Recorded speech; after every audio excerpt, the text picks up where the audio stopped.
The author of Lord of the Mysteries is back with a brand new novel, and if you're bracing for more Victorian cosmic horror, it is nothing like that. It is called Radiant Blade of the Wilderness, and it might be the coziest, funniest, most human thing he has ever written. No dread, no spiraling madness, just an ordinary middle-aged man who wakes up in a dying world of myth and only wants a quiet life.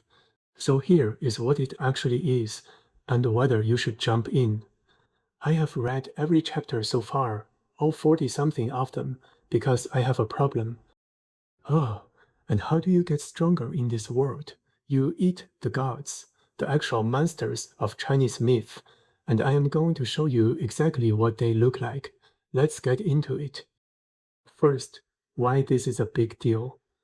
The author goes by Cuttlefish That Loves Diving, and the Lord of the Mysteries made him one of the biggest names in web fiction in the world. A hit animated series, a novel archived in the British Library, a fanbase that spans the entire globe.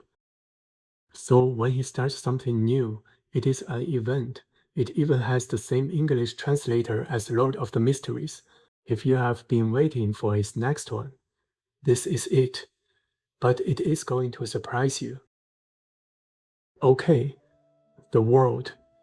It is built on the classic of mountains and seas, China's oldest book of myths, monsters, and gods. In the old legend, an emperor severed the connection between heaven and earth. So in this world, over thousands of years, all those gods and mythical beasts slowly faded away. What is left is a grounded martial arts world, a Jianghu haunted by the dying echo of an age of myth. And that is the stage. Now meet the hero. His name is Ding Song Yan, and he is not your usual web novel hero. He is not a chosen teenager. He is a middle-aged man who already lived a whole life. Finally, a cultivation protagonist old enough to remember to pay his taxes. In his past life, he was a self-made businessman, arrogant, then humbled, then finally successful. And then he died, breaking up a stupid bar fight. Honestly, the most relatable way anyone has ever died in a cultivation novel.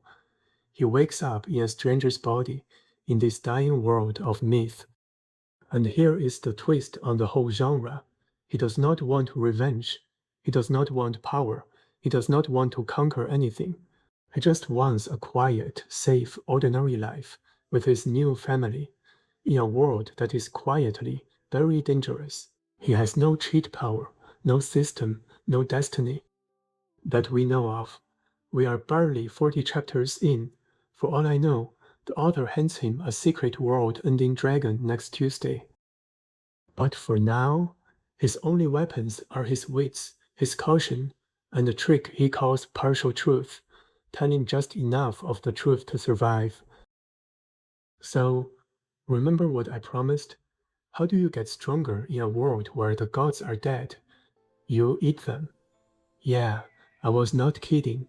It is exactly as metal as it sounds. Every martial art here comes from someone, long ago, eating one of the divine beasts of myth. And the deeper you cultivate that art, the more your body mutates toward the beast. A true master might have tiger ears, or feathers, or horns. In this world, the stronger you get, the less human you look.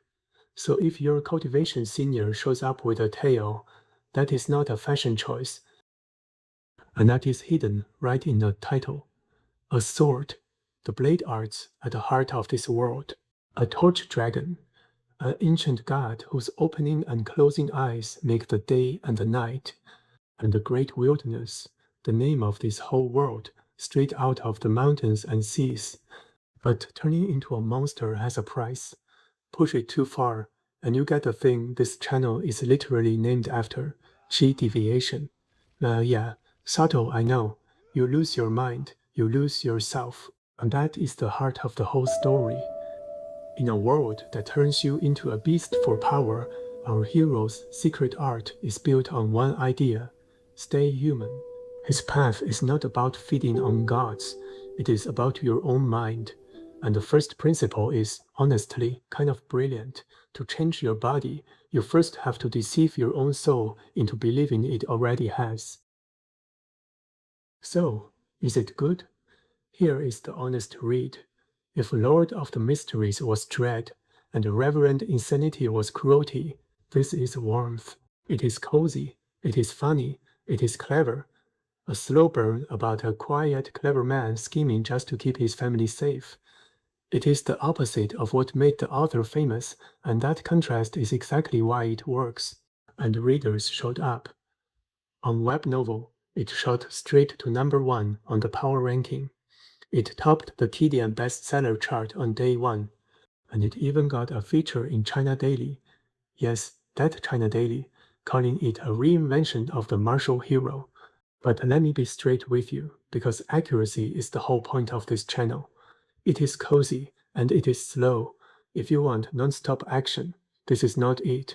It is also very early, only a few dozen chapters in.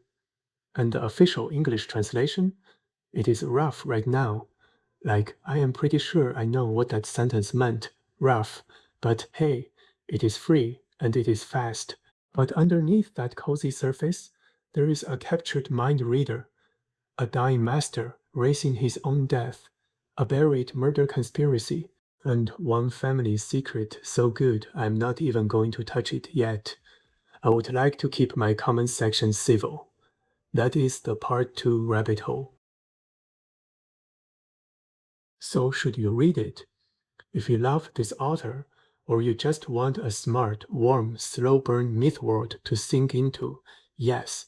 And the best part, you can get in on the ground floor. You can read it in English right now, Radiant Blade of the Wilderness, on web novel, or in the original Chinese, on Qidian. You get to be the reader who found it first. This was just the first look. Next time we go deep. The conspiracy, the netherworld, that secret I dodged. Subscribe so you do not miss part 2. I'm Chi Deviation. Too deep into web novels, no cure, only recommendations. The breakdown of Lord of the Mysteries that started this channel is right here. I'll see you in the next one.